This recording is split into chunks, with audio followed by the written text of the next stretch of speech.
کل مجھ سے کسی نے سوال پوچھا, میں نے مفتی طارق مسعود جو میرا مسائل کا چینل ہے نا اس پہ ریکارڈ کروایا, وہ کسی نے کہا کہ ہم نے سنا ہے کہ ٹوتھ پیسٹ فرعون کی ایجاد ہے, برش اور ٹوتھ پیسٹ, لہٰذا میں یہ نہیں کرنا چاہیے. ایسے ہی فضول سا کسی نے سوال پوچھا.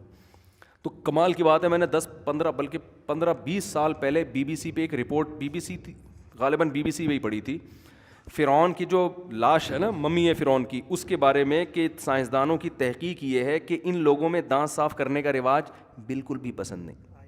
ان کو دانت صاف کرنا بالکل بھی پسند, جیسے اس کو رشتہ بالکل بھی پسند نہیں آیا تھا نا وہ بندے کو, تو ان کو دانت صاف کرنا بالکل بھی پسند نہیں تھا. یہ ریسرچ ہے باقاعدہ, میں نے خود نیٹ پہ پڑھی ہے, اور بہت ایک اوتھینٹک ویب سائٹ تھی. ابھی مجھے یاد نہیں کیونکہ مجھے نہیں پتا تھا, میں اسے بیان کروں گا تو میں حوالہ نوٹ کر کے رکھ لیتا.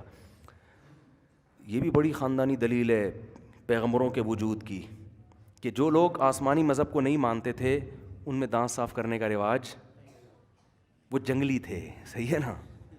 انسان کو تہذیب کہیں بھی ملتی ہے نا تو وہ سکھانے والے سب سے پہلے پیغمبر ہیں. وہ آسمانی مذاہب وہ کہتے خدا کی تعلیمات, کمبختو دانت صاف کیا کرو.